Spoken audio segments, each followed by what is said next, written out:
성도 여러분 안녕하십니까? 한 주일 동안 평안하셨습니까? 고생 많으셨죠? 한 주일간의 대쟁투의 또 싸움을 싸우고 또 때로는 그 싸움에서 패배할 때도 있었고 또 승리할 때도 있었지만 오늘 이 안식일을 맞아서 우리가 지친 그 한 주간의 그 대쟁투의 삶에 지친 몸을 위로받고 회복하는 힘을 얻는 용기를 얻는 이 안식일 시간이 되었으면 좋겠습니다. 지난 금요일 저녁 시간에 저희가 창세기 3장에 있는 내용을 함께 나누었습니다. 죄로 인해서 죽을 수밖에 없는 우리를 하나님께서 결코 포기하지 않으시고 구원을 선포하시는 장면이었습니다.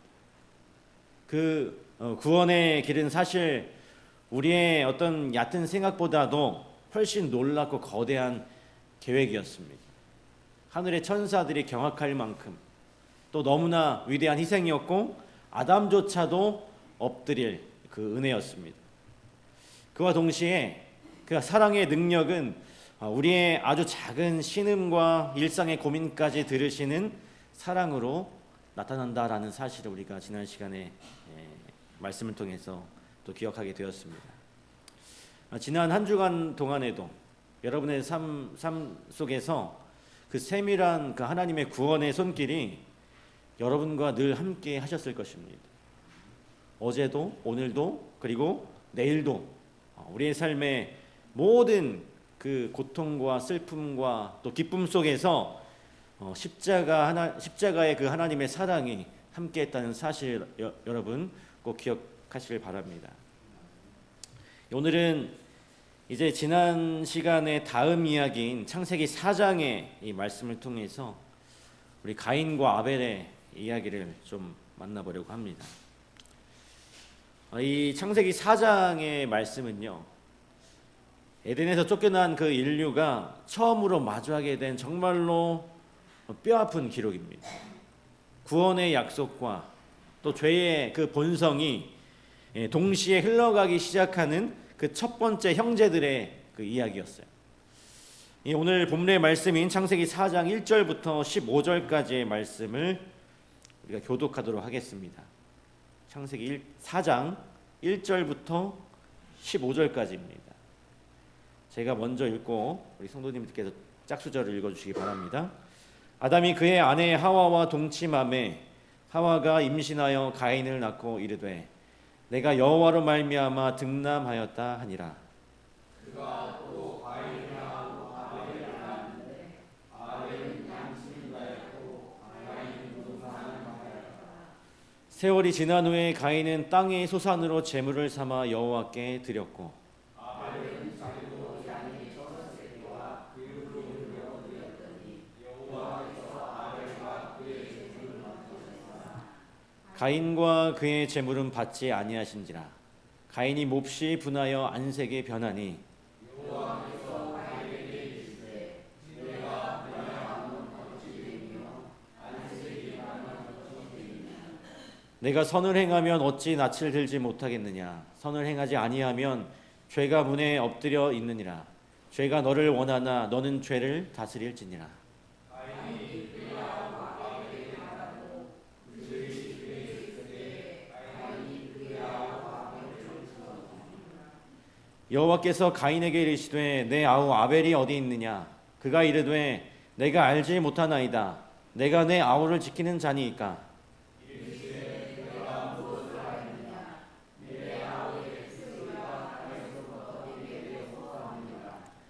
땅이 그 입을 벌려 내 손으로부터 내 아우의 피를 받았은즉 내가 땅에서 저주를 받으리니 내가 밭을 받아도 땅이 다시는 그 열을 들게 주지 아니할 것이요 너는 땅에서 그야로 유리하는 자가 되리라. 가인이 여호와께 아뢰되 내 죄벌이 지기가 너무 무거우니이다. 주께서 오늘 이 시내에서 나를 쫓아내신즉 내가 주의 낯을 지키나이니 내가 땅에서 그야로 유리하는 자가 되리라. 물은 나를 만나는 자마다 나를 죽이나이다. 15절 같이 읽겠습니다. 시작. 여호와께서 그에게 이르시되 그렇지 아니하다. 가인을 죽이는 자는 벌을 7배나 받으리라 하시고 가인에게 표를 주사 그를 만나는 모든 사람에게서 죽임을 면하게 하시니라. 우리가 너무나 잘 아는 장면입니다. 이 장면은 인류 역사상 가장 비극적인 최초의 살인 사건이죠.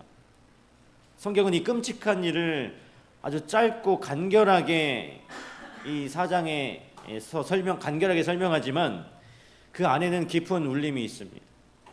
가인과 아벨이 제사를 드리고 또 하나님은 아벨의 제사만 받으셨어요.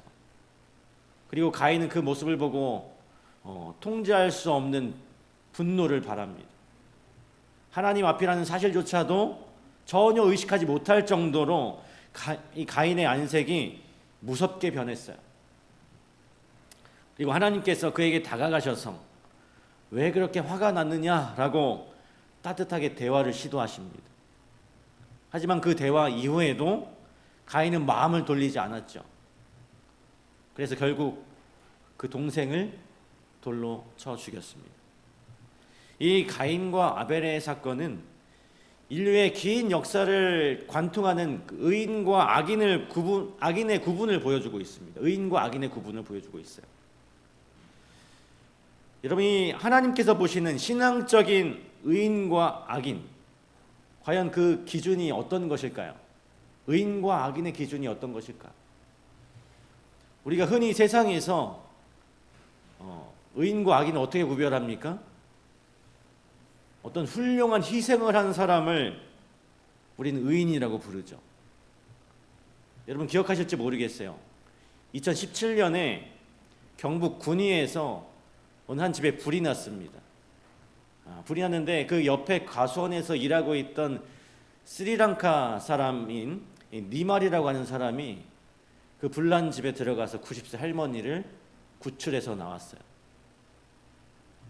이 할머니 아들조차도 어찌할 줄 몰라서 이렇게 발만 동동 구르고 있었는데 이 스리랑카 사람, 이 니말이라고 하는 사람이 자신의 안위를 생각도 하지 않고 불 속으로 뛰어들어서 이 할머니를 구해서 나왔습니다. 그래서 이 사고로 이 니말 씨는 이 머리와 목에 화상을 입게 되었어요. 그리고 연기를 마셔가지고 또 폐도 좀 손상을 입게 되었습니다. 치료비도 많이 나왔는데 더 큰 문제는 뭐였냐면 그가 불법 체류자였어요.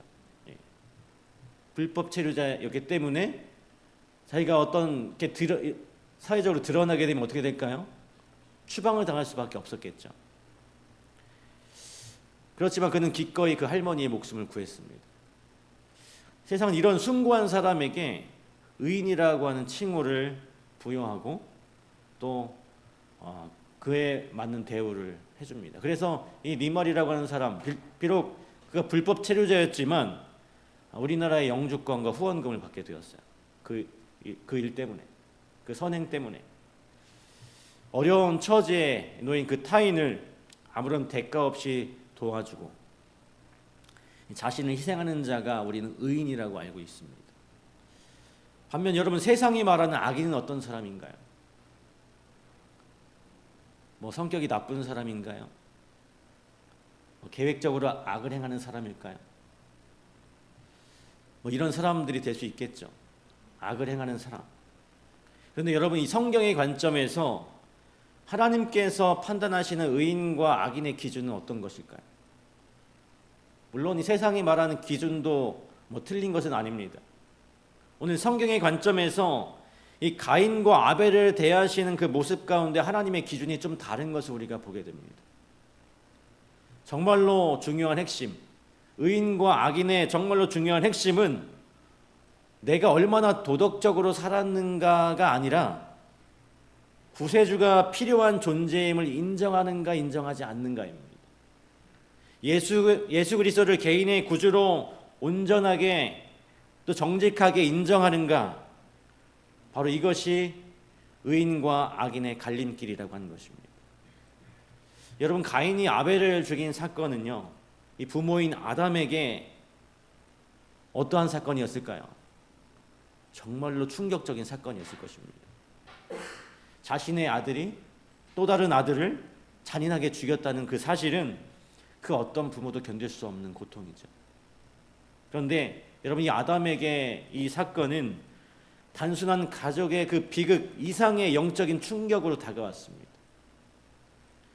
우리 본문의 1절을 다시 보시면 가인의 이름에 담긴 뜻이 아주 중요하게 언급되고 있습니다. 가인을 낳고 이르되 내가 여호와로 말미암아 아들을 얻었다라고 고백합니다. 아담과 하와에게 이 가인이라고 하는 이 아이는 단순히 예쁜 그 첫째 아들이 아니라 하나님의 약속 그 자체였어요. 에덴에서 쫓겨난 이후에 자신들의 죄를 뼈저리게 후회하면서 이 메시아를 애타게 기다렸죠. 창세기 3장 15절에 약속된 그 뱀의 머리를 상하게 할 그 후손이 바로 이 가인이길 바랬던 것입니다. 간절히 바랬습니다. 그래서 이렇게 기쁨에, 이 가인을 낳고 기쁨에 외쳤던 것이죠. 하나님께서 약속하신 그분, 구원자를 드디어 내가 얻었구나. 그런데 그토록 기다렸던, 정말 구원의 소망이었던 이 가인이 지금 동생의 피를 묻히게 된 것입니다. 여러분, 죄라는 것이 이토록 파격적이고 순식간에 인간을 무너뜨릴 줄은 미처 이 아담은 몰랐어요. 여러분, 죄라고 하는 것은 우리의 사정을 봐주지 않습니다. 그리고 천천히 다가오지도 않아요. 정말 야수처럼 단숨에 우리를 찾아옵니다. 그리고 우리를 집어삼킵니다. 여러분, 이 아담이요, 이 모든 과정을 철저히 구원의 관점에서 슬픔으로 보고 있었습니다. 근데 여러분, 우리가 사실 이 성경을 읽다 보면요, 종종 이 가인에 대해서 이런 질문을 던지기도 합니다. 가인도 열심히 자기가 농사 지은 것으로 정성껏 예배드린 것 아닙니까? 예. 여러분, 사실 가인은 참 성실했습니다. 그는 자신의 직업에 충실했고 땅의 소산으로 하나님께 나아갔어요. 어쩌면 아벨보다 훨씬 더 땀을 많이 흘리고 많은 양을 준비해서 제단 위에 쌓고 제사를 드렸을지도 모르겠습니다. 하지만 여러분, 이 신앙의 문제에 있어서, 구원의 핵심적인 기준에 있어서 나의 열심은 우선순위가 아니라고 하는 것이죠. 가장 결정적인 이 차이는 그리스도의 속죄의 공로를 온전히 의지하느냐 그렇지 않느냐에 달려있는 것입니다. 오늘 여기 계신 우리 성도님들이, 우리도 이 교회 안에서 정말로 누구보다 열심히 봉사할 수 있어요. 열심히 봉사할 수 있습니다. 헌신하고 봉사하고 기도하고 하나님과 관련된 수많은 일들을 최선을 다해서 감당할 수 있습니다. 그런데 그 모든 열심이 예수 그리스도의 충만한 은혜로 새로워진 마음이 아닐 때에는 문제가 되는 것입니다. 이 십자가의 은혜를 잊은 열심은 어느샌가 나의 공로를 높이게 되고 주님의 공로를 숨기게 되는 것입니다. 가리우게 되는 것입니다. 내가 이렇게까지 헌신하는데 하나님은 왜 나를 몰라주실까? 여러분, 어쩌면 이 생각은 가인의 생각인 것입니다. 나의 노력이 은혜를 대신하려고 할 때 그것은 하나님을 기쁘시게 하기보다는 오히려 그분을 슬프게 만들어요. 여러분, 이 가인의 마음속에 있었던 것은 하나님의 약속에 대한 그 믿음보다 자신의 의를 증명하려는 그런 고집이었습니다. 이 피 흘리는 제사라는 이 방식이 자기의 생각에 너무 구식 같고 마음에 들지 않았던 것이죠. 여러분, 이 성경은 의인과 악인의 이 차이가 외관상으로는 생각보다 크게 티가 나지 않는다고 말씀하고 있습니다. 이 가인과 아벨은 똑같은 부모 밑에서 자랐어요. 그리고 똑같은 종교적인 교훈을 얻고 교육을 받았습니다. 그리고 둘 다 예배의 자리에 있었습니다. 겉으로만 봐서는 누가 의인이고 누가 악인인지 구별하기가 힘들어요.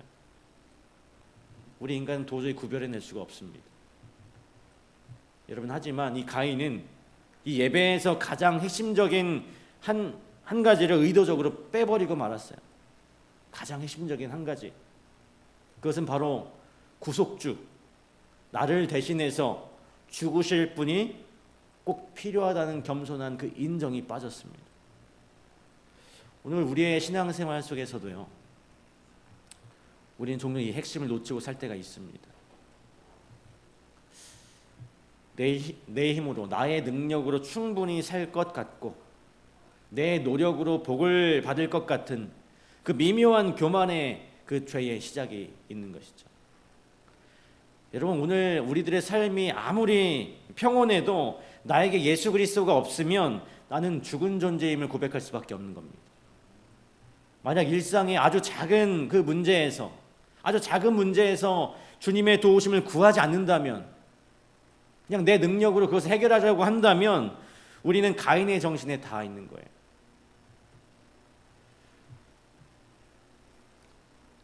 또 우리가 이 가인과 아벨의 이야기를 보면서 또 이런 의문이 들 수 있습니다.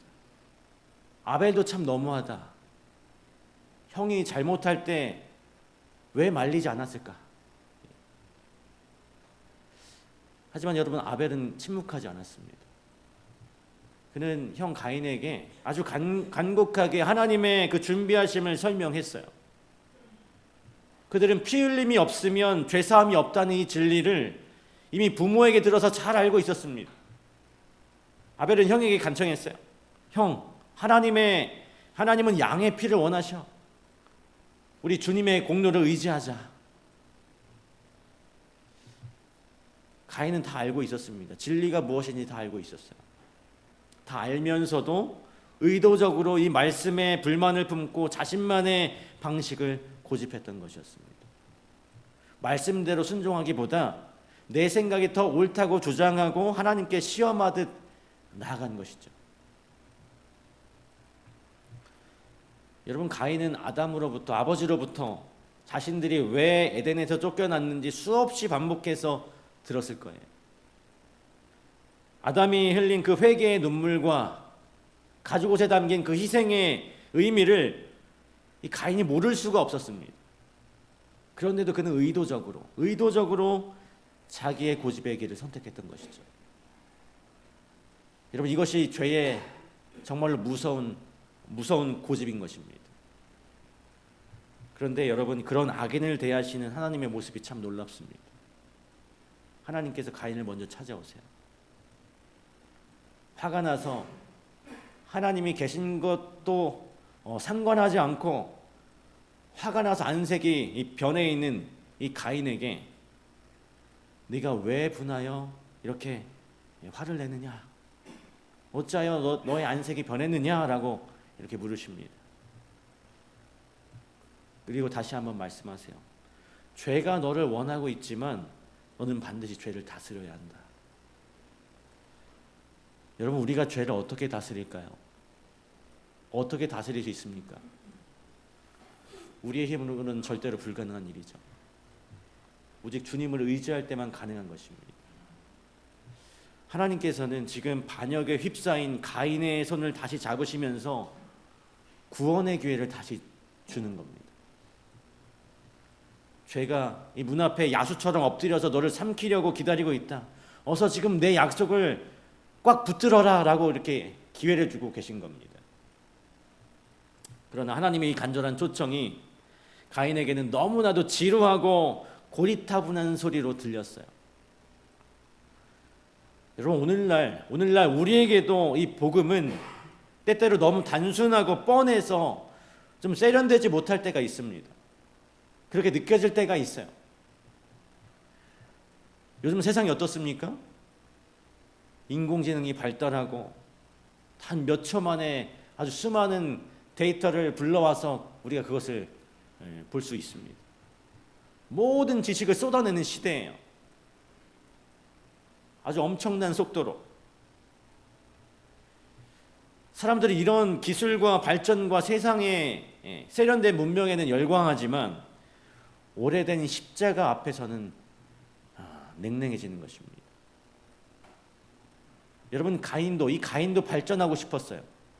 자신이 죄인이라는 사실보다 자신의 성취를 인정받고 싶었습니다. 그러나 이 신앙의 우선순위는 언제나 변하지 않는 것이죠. 예수님을 온전히 의지하는 것은 진리인 것입니다. 하나님께서 우리를 화려한 삶보다 먼저 복음의 자리로 부르세요. 예수님이 바로 길이고 생명이십니다. 여러분, 세상이 두 부류로 나뉘는데요. 하나님의 약속을 그대로 믿는 자와 내 마음에 원하는 대로 행하는 자입니다. 여러분, 먼저 아벨의 삶을 우리가 보겠습니다. 성경은 하나님께서 아벨의 제물만 받으셨다고 말하지 않아요. 그러면 뭐라고 얘기합니까? 아벨과 그의 제물을 받았다. 하나님의 말씀을 전적으로 신뢰한 아벨 존재 자체를 기뻐하셨던 것입니다. 아벨은 형 가인을 향해서도 결코 포기하지 않고 권면했습니다. 이것이 바로 참된 의인의 모습이죠. 야곱과 에서는 서로 경쟁했지만 아벨은 형도 함께 하나님께 온전한 예배를 드리기를 원했습니다. 아벨은 이제 안색이 변한 그 형 앞에서 전혀 겁내지 않고 온유하게 하나님의 공의를 옹호했어요. 참 여러분과 함께 담고 싶은 이 아벨의 덕목이 있다면 바로 이 온유하고 단호함입니다. 오늘 21세기 현대 사회는요, 오늘 우리들에게 소위 센스를 요구합니다. 센스가 뭔가요? 뭔가 시대의 흐름을 잘 읽고 분위기를 잘 맞추는 것, 그런 사람을 세상은 환영합니다. 하지만 때때로 우리는요, 이 신앙의 본질적인 문제 앞에서 센스 없는 사람이 되어야 할 때가 있어요. 사람들의 기분을 맞추느라 하나님의 말씀을 타협하거나 우리가 진리를 숨겨서는 안 되는 것이죠. 아벨은 지금 화가 머리 끝까지 나고 있는 이 무서운 형의 비위를 맞추기보다 하나님의 이름을 높이길 원했습니다. 그것을 선택했습니다. 때로는 세상 사람들을 불편하게 만드는 그 진실을 말해야 할 때 오늘 우리는 아벨처럼 좀 단호해야 한다는 것이죠. 물론 그 태도는 화난 사람처럼 하는 게 아니라 온유한 모습으로 해야겠죠. 감정적으로 윽박지르는 것이 아니라 사랑하기에 끝까지 굽히지 않는 것입니다. 하지만 악인은 이런 의인들을 그대로 내버려 두지 않아요. 가인은 동생을 불러냈습니다. 그리고 그 온유한 동생을 거칠고 무거운 돌을 들어서 잔인하게 쳐서 죽였어요. 여러분, 좀 끔찍하지만 이 모습을 좀 상상해 보면 이 돌로 사람을 죽이는 것이 정말로 끔찍한 일입니다. 우리가 이것을 좀 깊이 생각해 보면 그 당시에는 뭐 칼이나 총처럼 단번에 목숨을 끊는 무기가 없었습니다. 이 가인이 한 번에 내리쳐서 이 아벨을 죽였을까요? 아마 수십 번의 타격 후에 아벨이 죽었을 겁니다. 가인은 자신의 그 분노를 쏟아내면서 동생이 무너지는 그 고통을 끝까지 눈으로 지켜본 겁니다. 우리가 담대하게 복음을 지키면 세상은 우리를 미워할 수도 있어요. 미움을 넘어서 증오할 수도 있습니다. 하지만 이것이 바로 우리 주님이 예수 그리스도를 가장 많이 닮아가는 영광스러운 삶이라고 하는 것입니다. 예수님은 이 동족의 증오를 받으셨어요. 조롱과 모욕 속에서 십자가에서 자신의 모든 것을 다 내어주셨습니다. 핍박받는 자를 향한 그 의인의 태도는 결코 복수나 분노가 아니라고 하는 것입니다. 그 죽어가던 아벨의 핏소리는 무엇을 말했을까요? 하나님, 저를 죽인 형에게 무서운 복수를 해주십시오라고 했을까요? 저는 아벨이 죽어가면서 그 이 스데반처럼 저들의 죄를 저들에게 돌리지 마소서라고 하는 그런 호소를 했을 것 같습니다. 하나님께서는 이 살인자 가인에게 다시 한번 먼저 찾아가셔서 물으세요. 내 아우가 어디 있느냐? 여러분, 이것은 아담을 찾으셨던, 아담과 하와가 선악과를 먹고 숨어 있을 때 아담을 찾으셨던 그 하나님의 그 애타는 심정과 조금도 다를 바가 없는 그런 모습인 것입니다. 성도 여러분, 의인들은요 언제나 이 말씀 때문에 억울하고 고통스러운 일을 당하지만 그 억울함에 매몰되지 않습니다. 아브라함이 롯을 위해서 기도했고, 요셉이 형들을 진심으로 용서했고, 모세는 끝까지 백성들을 사랑했습니다. 다니엘은 사자굴 앞에서도 하나님께 감사하며 기도했고, 스데반은 자신을 돌로 치는 자를 축복했어요. 우리 사랑하는 성도 여러분, 지금 삶 속에, 여러분의 삶 속에 억울한 일이 있으십니까?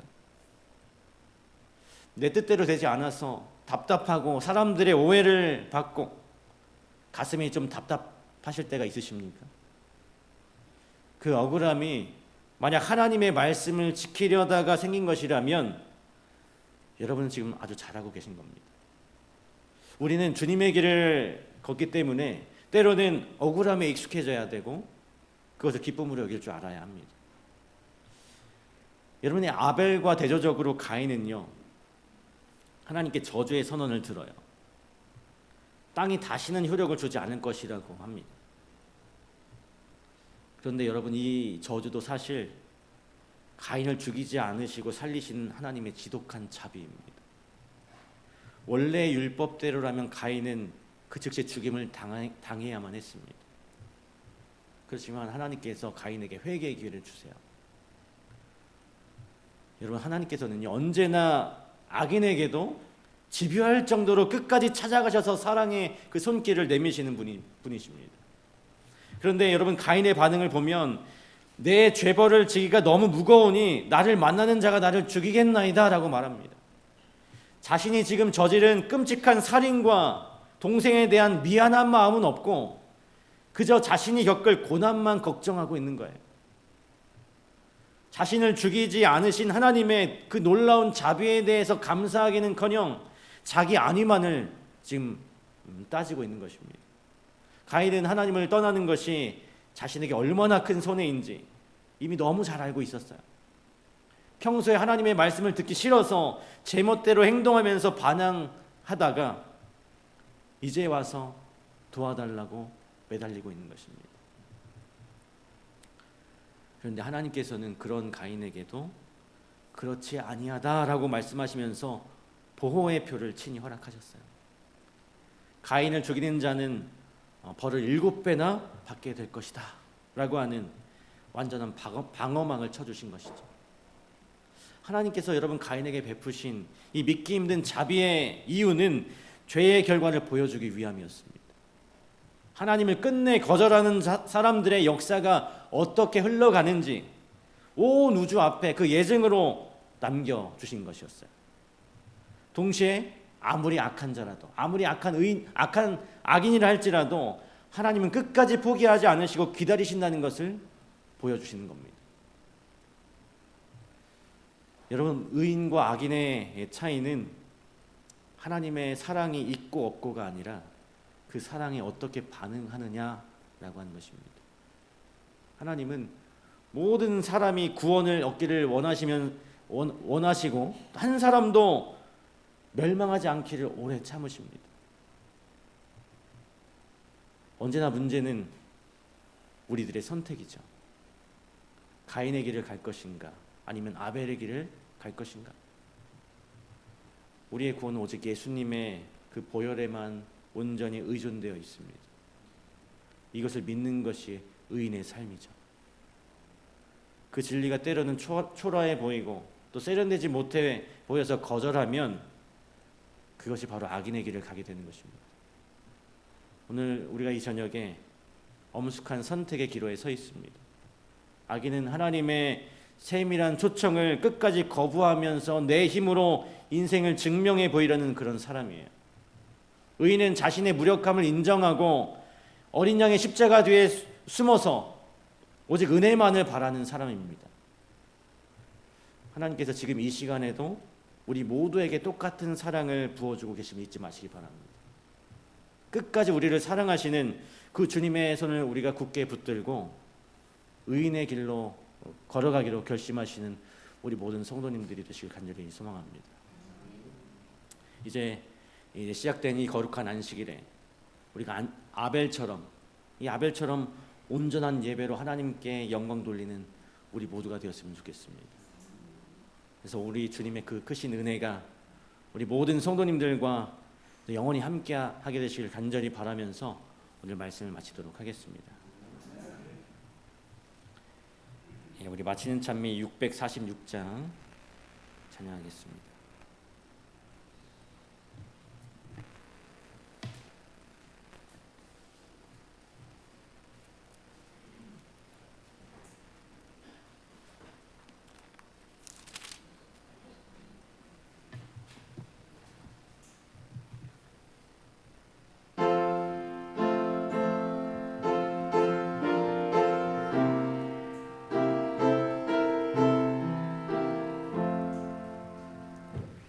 슬픔 걱정 가득하여 마음 무거우나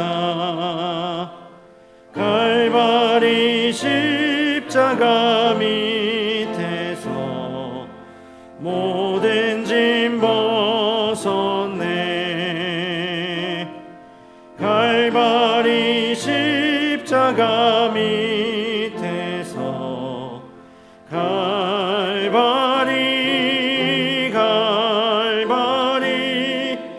갈바리 십자가 밑에서 모든 짐 벗었네.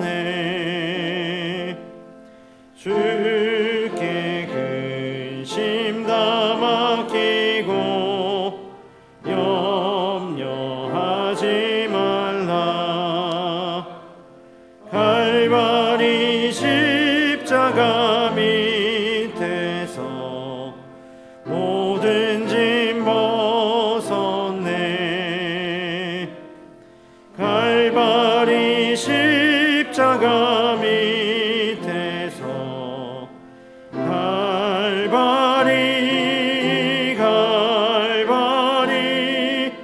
갈바리 십자가 밑에서 모든 짐 벗었네.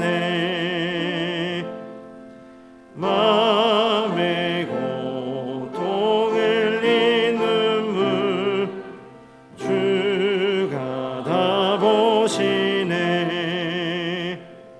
갈바리 십자가 밑에서 모든 짐 벗었네.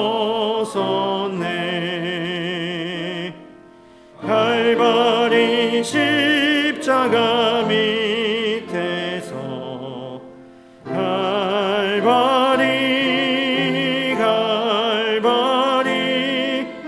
갈바리 십자가 밑에서 모든 짐 벗었네.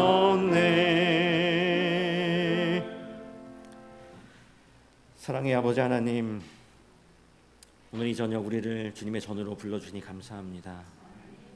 치열했던 한 주간의 삶을 내려놓고 거룩한 안식일을 맞이할 수 있도록 우리의 마음을 하나로 모아 주시옵소서. 주님, 오늘 생명의 말씀을 통해서 우리의 벌거벗은 모습을 보게 되었습니다. 내 힘으로 살려고 했던 그 가인의 모습이 바로 나의 모습이었음을 보게 됩니다. 십자가의 은혜를 까맣게 잊어버린 채 나의 열심과 공로를 내세우면서 쉽게 불평하고 원망했던 저희들의 모습을 용서하여 주시옵소서. 이제 그 가인의 무서운 교만의 모습을 버리고 아벨처럼 나의 철저한 무력함을 시인하면서 오직 어린 양만을 의지하는 우리 모두가 되게 하여 주시옵소서. 우리 식상교회 모든 성도들을 살펴주시고 말씀대로 세상에서 정직하게 살려다가 겪은 모든 억울함과 아픔을 이 시간 위로하여 주시고 또 용기 낼 수 있도록 힘 주시옵소서. 이제 시작되는 거룩하고 복된 안식일에 이 십자가 밑에 무거운 짐을 다 내려놓고 참된 평안과 영원한 쉼을 누릴 수 있도록 주님 함께하여 주시옵기를 간절히 바라오며 거룩하신 예수님의 이름으로 간절히 기도드리옵나이다. 아멘.